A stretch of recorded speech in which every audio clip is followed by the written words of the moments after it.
স্বাগতম।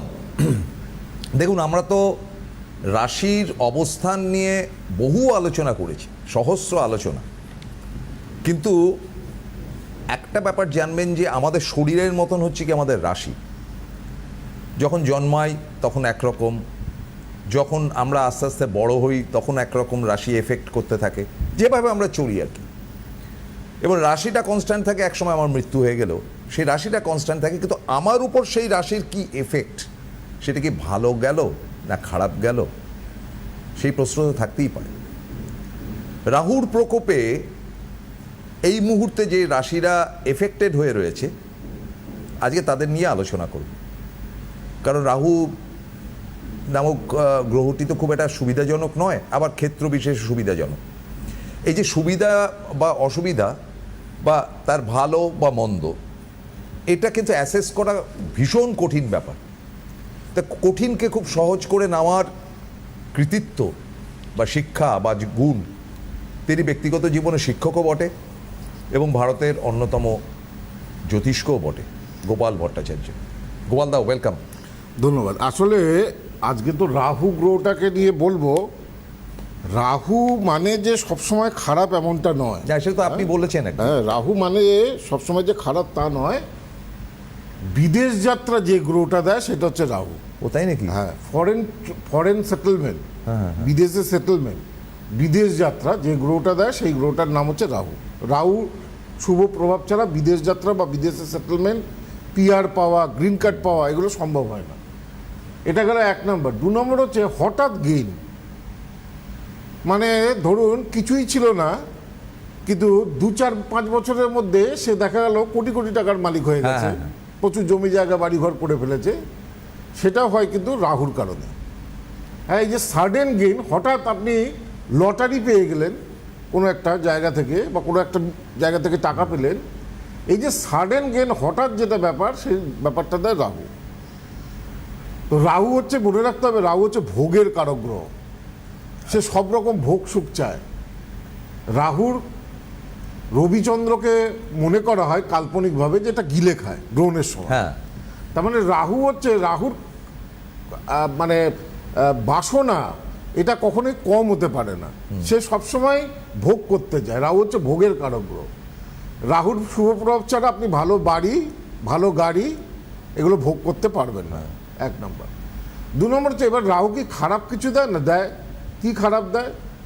রাহু যখন খারাপ যায় তখন প্রথমে আমি বাচ্চা ছেলেদের ক্ষেত্রে বলি, যদি ছোটবেলায় দেখেন খুব একটা বাচ্চা ছেলেমেয়েরা যদি খুব দুরন্ত হয়ে পড়ে, খুব চঞ্চল হয়ে পড়ে, কিছুতেই তাকে শান্ত করা যায় না, ঠান্ডা করা যায় না, জানবেন রাহুর কারণেই হচ্ছে। তার মানে তার মধ্যে একটা অস্থিরতা সবসময় থাকে, প্রচন্ড অস্থিরতা।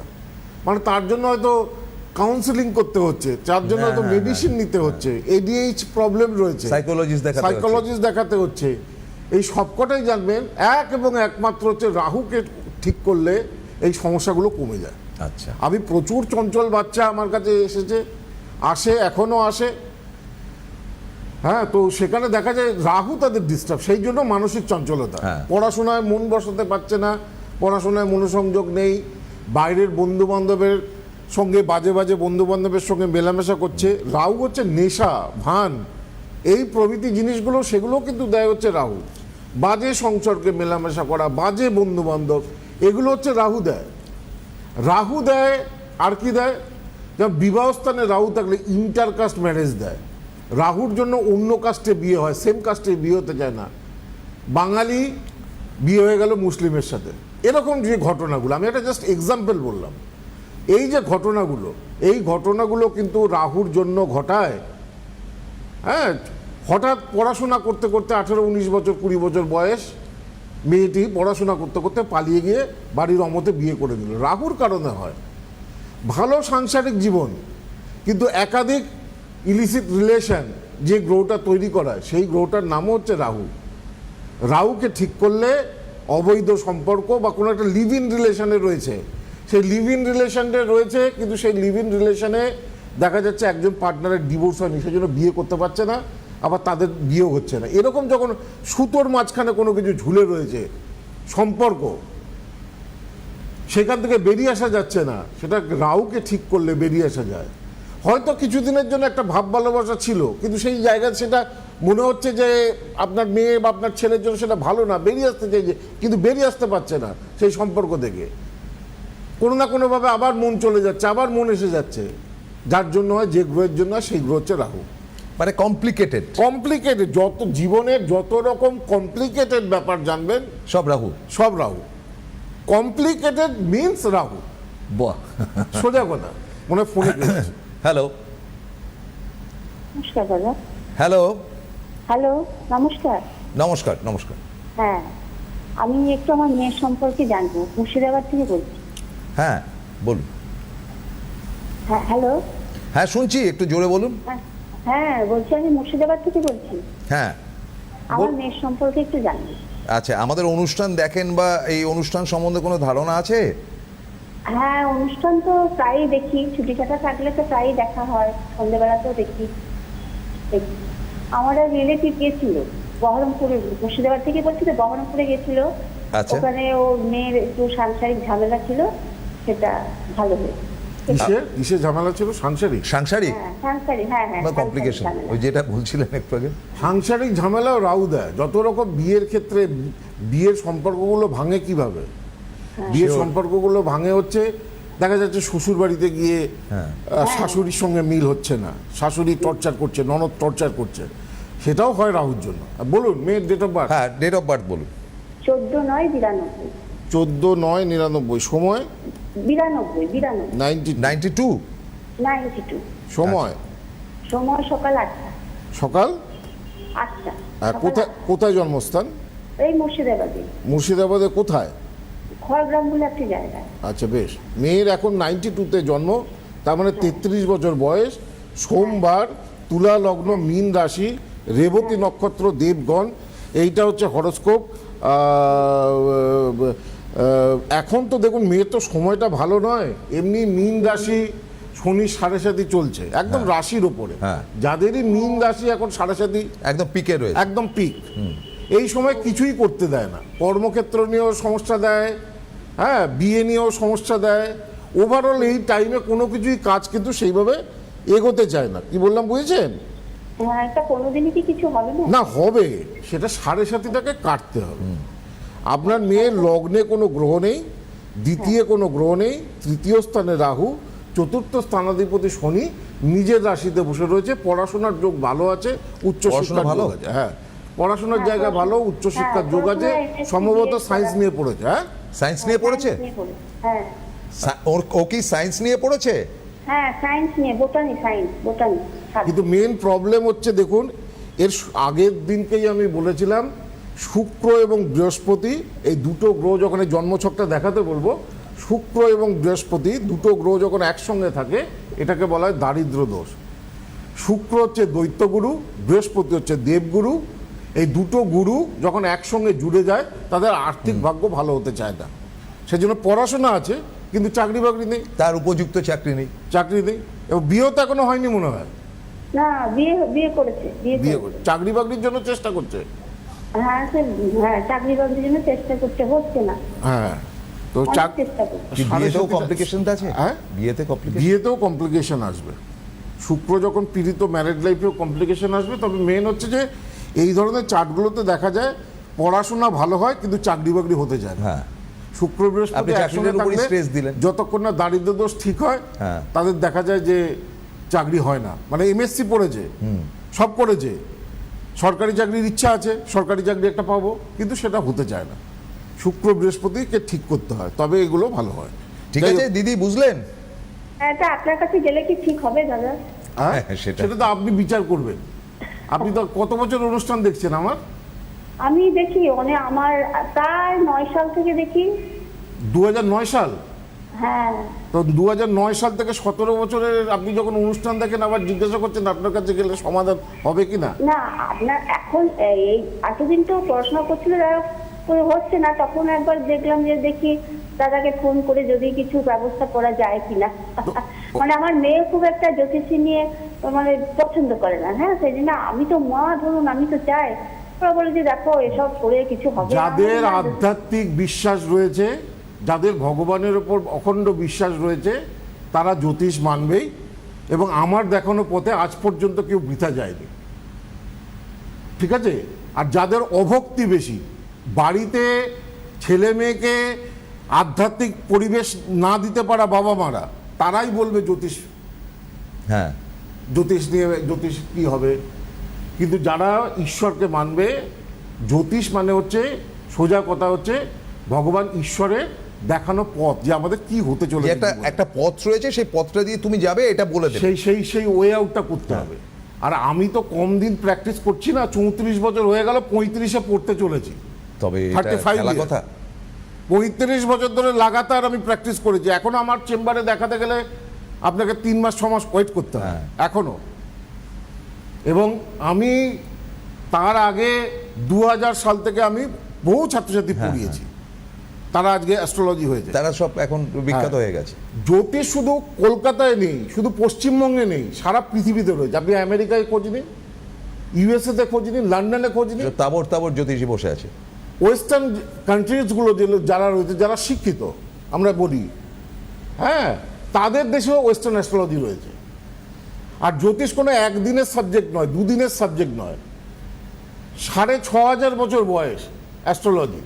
সুতরাং মানব সভ্যতা যতদিন থাকবে, জ্যোতিষ থাকবে। গ্রহ নক্ষত্র, আগে মিশরে দুকুল ছাপিয়ে বন্যা হতো, মানুষ প্রত্যেক বছর মানুষের প্রচুর সম্পত্তি নষ্ট হতো। কিছু কখন বন্যা হবে তারা বুঝতে পারতো না মিশরের লোকেরা। কিছু পণ্ডিত মানুষ দেখলো যে লুব্ধক নক্ষত্র যখন আকাশে উদিত হয়, ঠিক তার কিছুদিন পরেই মিশরে বান আসে, দুকুল ভাসিয়ে নিয়ে চলে যায়, বহু মানুষের সম্পত্তি ক্ষতিগ্রস্ত হয়। ওই তারা দেখে তারা ঠিক করলো যে কখন এই বানটা আসবে মিশরের দুকুল ছাপিয়ে। সেখান থেকে জ্যোতিষের গণনা আরম্ভ হলো। যে দেখা গেল এই গ্রহ নক্ষত্রের সঙ্গে আমাদের যে রাজনৈতিক, সামাজিক, কর্মক্ষেত্র, অর্থনৈতিক সবকিছু জড়িত।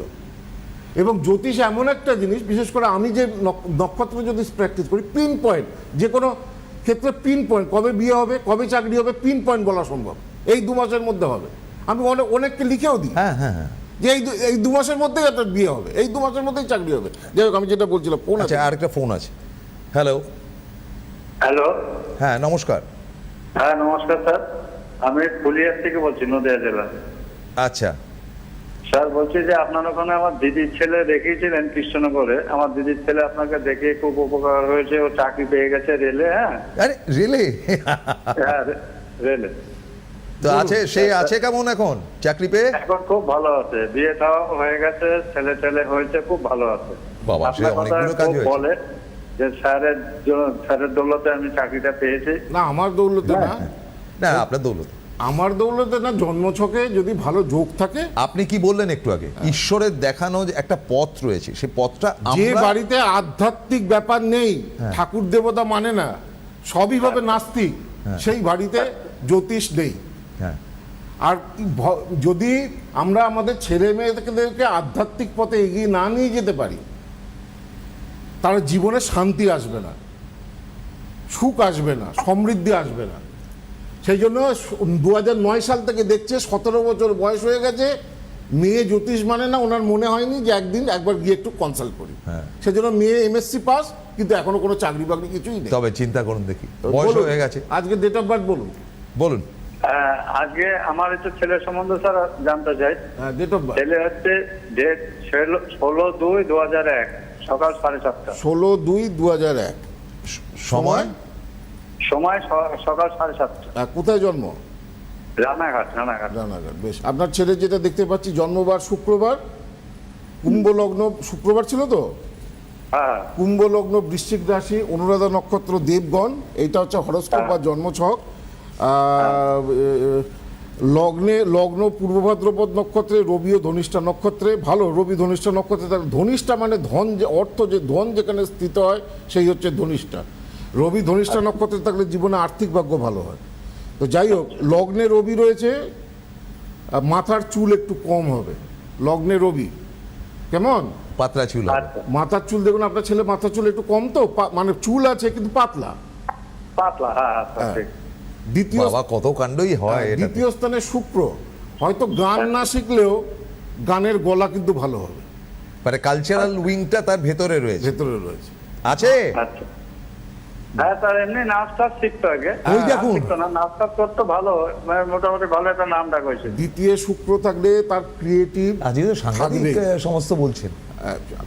বললাম তো আমি চাকরি না করে একটু শুনতে চাই। হ্যাঁ, চাকরির ব্যাপারে বলছি। তৃতীয় কোনো গ্রহ নেই, চতুর্থে বৃহস্পতি শনি, এটাও পাওয়ারফুল যোগ। পড়াশোনা ভালো হবে, উচ্চশিক্ষা হবে। সায়েন্স নিয়ে পড়েছে হ্যাঁ তো ফার্দার এডুকেশন করতে বলুন।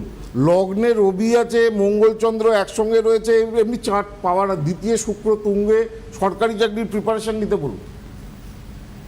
পড়াশোনাটা আচ্ছা, চালিয়ে যেতে বলছেন। হ্যাঁ নিচে হ্যাঁ এমনি ফর্ম টর্ম ফিল আপ করছে, হ্যাঁ পরীক্ষা সবই দিচ্ছে। হ্যাঁ, ওর সরকারি চাকরি পাওয়ার যোগ আছে। খালি একটা জায়গায় একটু বলে দিই, এটাকে একটু পারলে ঠিক করবেন, চার্ট খুব ভালো। সেটা হচ্ছে বৃহস্পতি শনির একটা খঞ্জগুরু দোষ হয়ে আছে। আমি বৃহস্পতিকে নিয়ে বলেছিলাম, শনি যখন বৃহস্পতির সঙ্গে চলে যায় অনেক সময় নিয়ে নেয় চাকরি হতে। হ্যাঁ। এই খঞ্জগুরু, এটাকে বলে, শনিকে বলা হয় খঞ্জ মানে কোড়া, আর বৃহস্পতিকে বলা হয় গুরু। এই দুটো গ্রহের জন্য অনেক সময় চাকরি পেতে অনেক লং টাইম লেগে দেরি যায়। দেরি। তো সেইটাকে ঠিক করান, ওর ভালো চাকরি বাকরি হওয়ার যোগ আছে, জীবনে আর্থিক ভাগ্য ভালো হবে, কর্মক্ষেত্রে উন্নতি প্রতিষ্ঠা ভালোই করবে। ঠিক আছে, ধন্যবাদ গোপালদা। এবার আবার আমাদের রাশির জায়গা থেকে যেটা আমরা আলোচনা করেছিলাম, যদিও পরপর দুটো এত বড় বড় ফোন এলো। হ্যাঁ আচ্ছা, আমি বলি, এই রাহু এখন কুম্ভ রাশির ঘরে বসে আছে। দেখুন, মোবাইল অ্যাডিকশনও রাহু। এই যে সারাক্ষণ যারা মোবাইল ঘেটে যাচ্ছে, বাচ্চারা মোবাইল হ্যাঁ, ওই হয়ে বাচ্চাগুলো। যাচ্ছে, বড়রাও তাই। বড়রাও ক্লাস তাই। 9-10-এ পড়ছে কিন্তু সারাক্ষণ মোবাইল ঘাটছে। মোবাইলটা এতটাই ডেঞ্জারাস বাচ্চাদের ক্ষেত্রে যে আমাদের এখানে একটা গ্ল্যান্ড আছে, এইটার ওপর ভীষণ এফেক্ট করে। আচ্ছা, এবং তাতে কি হয়, পড়াশোনার প্রতি কনসেপ্ট, মোবাইল যখনই কেউ একজন বেশি করে দেখবে, বিশেষ করে ছোট ছোট বাচ্চা ছেলে মেয়েদের, তখন পড়াশোনা থেকে তাদের মনোসংযোগ হ্রাস হবেই হবে, কনসেন্ট্রেশন থাকবে না। অতিরিক্ত মোবাইল সবাই দেখে আজকাল, মোবাইল ট্যাব অপারেট, কিন্তু অতিরিক্ত মোবাইল অ্যাডিকশন, এইটাকে থামাতে গেলে রাহুটাকে ঠিক করতে হবে। রাহুকে ঠিক না করলে মোবাইল অ্যাডিকশন বাচ্চাদের থামানো যায় না। বাচ্চাদের চঞ্চলতা, পড়াশোনার মেধা আছে, ট্যালেন্ট আছে, কিন্তু পড়াশোনা হ্যাঁ। মনোসংযোগ নেই, সেটা হচ্ছে রাহু। আর তারপরে আরও ব্যাপার আছে। রাহু যদি খারাপ থাকেন, একটা ছেলে খুব ভালো, দেখা গেল স্কুলে ভালো দিল, বোর্ডে গিয়ে সে আর পারছে না। সে আর পাচ্ছে না। নিট বারবার দিচ্ছে মেডিকেলের জন্য, হচ্ছে না। বারবার ডাক্তারির পরীক্ষা দিচ্ছে, কিন্তু ডাক্তারি পাচ্ছে না। কিন্তু ডাক্তারি ছাড়া আমি অন্য কিছু পড়বো না, এই করে করে 3-4 বছর যে নষ্ট হচ্ছে, এইগুলো হয় হচ্ছে ডিউটি রাহু, একদম সোজা সাপটা। হ্যাঁ হ্যাঁ। রাহুর দোষের কারণে হয়। তো যাই হোক, যেটাকে নিয়ে আমি বলছিলাম যে এই যে রাহুর কারণে, রাহু এখন কুম্ভ রাশির ঘরে বসে আছে। আগামী ডিসেম্বর মাস পর্যন্ত, 5ই ডিসেম্বর পর্যন্ত রাহু কুম্ভ রাশির ঘরে থাকবে। তারপরে এটা মকর রাশিতে চলে আসবে। এখন কোন কোন রাশিগুলোর এই প্রভাবে একটু ভালো হতে পারে? ধনু রাশি, যদিও শনির ঢাইয়া চলছে, কিছুটা মিক্স ফল দেবে। শনির ঢাইয়া চলা তো ভালো না, শনির ঢাইয়া চললে সমস্যা বাড়ে। 7.5 বা ঢাইয়া চললে সমস্যা বাড়ে, তবুও মিক্স ফল দেবে। তবুও ধনু রাশির কিছু শুভ যোগাযোগ, নিউ কানেকশান, দূরযাত্রা, এগুলো এই সময় হতে পারে। আর কার ভালো হবে? কন্যা রাশি। কন্যা রাশির এই জুনের পর থেকে আপ টু ডিসেম্বর পর্যন্ত যে সময়টা আসছে, চাকরি বাকরির ব্যাপারে, কর্মক্ষেত্রের ব্যাপারে যদি কারোর সমস্যা থেকে থাকে, সেই সমস্যাগুলো তারা মানে সাকসেস পাবে। কোনো চাকরি পেতে পারে, কোনো ইন্টারভিউ প্রতিযোগিতায় সফল হতে পারে, এগুলো ভালো হতে পারে। বৃষের ক্ষেত্রে, বৃষ রাশির যেহেতু দশমে রয়েছে এখন রাহু, এই সময় কর্মক্ষেত্রে বৃষ রাশির ভালো পরিবর্তন আসতে পারে। সেটা ভালো। হ্যাঁ, হঠাৎ টাকা আসতে পারে, অর্থ আসতে পারে বৃষ রাশির ক্ষেত্রে। মেষ রাশি, মেষ রাশির কিন্তু শনির 7.5-এর পিক টাইম, অর্থাৎ রাশির ওপরে শনি 2027-এর জুলাইয়ে চলে যাচ্ছে। এই 27শে জুলাই 2027-এর জুলাই একদম মেষ রাশির পিক 7.5, সেটা খারাপ 2.5 বছর। যেমন মীন রাশি, এই যে একটু আগে শেষ টাইমে কামড়টা প্রথম দিয়ে ফোন, শেষ টাইম না, এটা পিক। তারপরে আচ্ছা, আবার 2.5 মধ্যভাগ। 3টে ভাগ 7.5, first part, second part, third part. First part 2.5 বছর একটা রাশিতে। যদি জন্ম রাশি মেষ হয়, তাহলে আগের রাশিতে, অর্থাৎ মীন রাশিতে যখন শনি থাকবে, 7.5 শুরু হলো, 2.5 বছর ওখানে থাকবে। রাশির ওপরে 2.5 বছর, পরের রাশিতে 2.5 বছর, এইটা নিয়ে 7.5 বছর হয়। এই শনি 7.5 100টা ছকের মধ্যে দেখা যায় শতকরা 90টা চার্টে শনির 7.5 বা শনির ঢাইয়াই এফেক্টেড হয়। একমাত্র গোটা 10 যদি 100টা চার্টের মধ্যে 10টা চার্টে দেখা যায় তাদের জন্মকুষ্ঠিতে শনি যদি ভালো থাকে তাহলে দেখা যায় তারা জীবনে প্রচুর উন্নতি করে। তো এটা খুব কম, মানে বেশিরভাগ লোকই যখন শনির 7.5 আমরা দেখি দেখা যায় 90টা ক্ষেত্রে এফেক্টেড, 10টা 5টা তাদের কিছু হচ্ছে না। কিন্তু 7.5 বা ঢাইয়া যদি জন্মকুষ্ঠিতে শনি খারাপ থাকে খুব খারাপ ফল দেয়, যদি ভালো থাকে তাহলে আবার এই শনির 7.5 বা এই ঢাইয়াতেই আবার প্রচুর উন্নতি হয়। শনি জব দেতা হয় তো ছাপ্পার ফারকে দেতা হয়, এটা কথাতেই আছে। একদম। শনি ছাপ্পার ফারকে কখন দেয়? 7.5 বা ঢাইয়াতে শনি যদি শুভ থাকে তাহলে ছাপ্পার ফারকে সেই সময় দেবে, শনি ভালো দেবে। তো মেষের যদিও 7.5 ফার্স্ট পার্ট চলছে, তবুও মেষের জুন থেকে ডিসেম্বর মধ্যে একাদশে যেহেতু রাহু রয়েছে, আয় বৃদ্ধি, বহুদিনের যে আটকে থাকা কাজ কিছুটা সফল হতে পারে, কিছু প্রাপ্তিযোগ এগুলো আসছে। যাদের ক্ষেত্রে সাবধানতা বিশেষ করে অবলম্বন করতে হবে এই আপ টু ডিসেম্বর পর্যন্ত, যে সমস্ত রাশিগুলো, সেগুলো হচ্ছে কর্কট রাশি। রাশির অষ্টমে কিন্তু রাহু রয়েছে, অ্যাক্সিডেন্ট, দুর্ঘটনা, বিপত্তি, ক্ষতি এগুলো কিন্তু করা। মীন রাশি, রাশির দ্বাদশে কিন্তু রাহু রয়েছে, এটা ভালো নয়। মীন রাশিদের ক্ষেত্রে সাবধানে থাকতে হবে। আর মিশ্র ফল কাদের দেবে? মিথুন রাশি, সিংহ রাশি, তুলা রাশি, বৃশ্চিক রাশি, কুম্ভ রাশি, এদের মিশ্র ফল দেবে। আর কি বলে, বৃশ্চিক রাশির ক্ষেত্রে যেহেতু চতুর্থে রাহু রয়েছে, যারা বৃশ্চিক রাশির জাতক বা জাতিকারা তারা এবছর কিন্তু আপনারা গাড়ি বা এই রাহুর কারণে গাড়ি, বাড়ি, প্রপার্টি, নতুন সম্পত্তি সেগুলো ক্রয়ের কিন্তু যোগ আসছে। সুতরাং সাবধানে যাদের থাকতে হবে, বারবার বলে দিই, সেটা হচ্ছে মীন রাশি, কর্কট রাশি, এদের সব থেকে সাবধানে থাকতে হবে। এবং তার সঙ্গে সাবধানে যেটা থাকতে হবে সেটা হচ্ছে কুম্ভ রাশি। কুম্ভ রাশির রাশির ওপরেই রাহু রয়েছে, রাশির ওপরে যখন রাহু চলে যায় মনকে খুব বিক্ষিপ্ত করায়, চঞ্চলতা দেয়, গুরুজন হানি করায়। তো সেইগুলো এই 3টে রাশিকে খুব সতর্ক থাকতে হবে। যাই হোক, সময় শেষ। এখন যে চেম্বারেই দেখাবেন, দেখুন এই কীর্তিমুখটা আমি এগুলো দিই কেন? যাতে আপনার বাড়ির বাস্তুটা ঠিক থাকে। বাড়ির বাস্তু যদি ঠিক না থাকে, যতই জ্যোতিষকে দেখান আর যতই প্রতিকার করেন, যতই পুজো আর্চা করেন, আপনার সমস্যার সমাধান হবে না। কারণ আপনার এনার্জিটাই নেগেটিভ হয়ে আছে বাড়ি যেখানে থাকছেন, সেটা ভাড়া বাড়ি হতে পারে বা নিজের বাড়ি। এই জন্য এই কীর্তিমুখ দরজায় লাগালে বাড়ির বাস্তুদোষ নাশ হয়। তার সঙ্গে কামধেনু, 12 পাতার একটা ক্যালেন্ডার এবং লাইভ কুষ্টি, এখন কিন্তু যে লাইভ কুষ্টি মানে পূর্ণাঙ্গ কুষ্টি, আপনার পূর্ণাঙ্গ লাইভ কুষ্টি এখন যে চেম্বারে দেখাবেন উপর হিসেবে দেওয়া হবে। কোচবিহারে 7ই জুন আমি থাকছি, মালদায় 12ই জুন, শিলচরে 27শে জুন, শিলিগুড়িতে 29শে মে, কৃষ্ণনগরে 18ই জুন, হলদিয়া আমার চেম্বার রয়েছে 16ই জুন, বহরমপুরে 22শে জুন আমার চেম্বার রয়েছে, মেদিনীপুরে 26শে জুন, বর্ধমানে 28শে জুন, দুর্গাপুরে 2রা জুন, দিল্লিতে 6ই জুন, ব্যাঙ্গালোরে 10ই জুন, গৌহাটি নেপালি মন্দিরের কাছে 14ই জুন আমার চেম্বার রয়েছে। যে কোনো হেল্প, আর কলকাতার কাছাকাছি আমি বলছি একটা যে গড়িয়াহাট আর একটা বারাসাত, যে কোনো চেম্বারের ব্যাপারে, সে গড়িয়াহাটে দেখান, বারাসাতে দেখান, গৌহাটিতে দেখান, যেখানেই দেখান, 8584038631 যোগাযোগ করতে হবে। আর যারা আসতে পারছেন না, অনলাইন হোয়াটসঅ্যাপ ভিডিও কলের মারফত দেখাতে পারেন, 8584038636। আবারও বলছি, অনলাইন প্রেডিকশনের জন্য যারা আসবেন তারা সবসময় ফোন করবেন 8584038636। গোপালদার অ্যাপয়েন্টমেন্ট পাওয়া কিন্তু কঠিন, প্রায় 3 মাস ধরে অপেক্ষা করতে হয়। তবু আপনাদের চেষ্টা থাকবে, কারণ সময় অসময়ের ব্যাপার। বারাসাতে ইজি বুকিং পাবেন, মানে বারাসাতে যারা খুব আর্জেন্ট রয়েছে বারাসাতে যোগাযোগ করবেন। তো শেষ করতে হচ্ছে, আমরা কিন্তু সামনের শনিবার দিন ঠিক সন্ধ্যে 6:30টার সময় ফিরে আসব, রবিবার দিন ঠিক দুপুর 12টা, আবার মঙ্গলবার দিন সন্ধ্যে 6:30 এবং বুধবার দিন ঠিক এই দুপুর 12টা। আজকের মতো শেষ করছি, নমস্কার।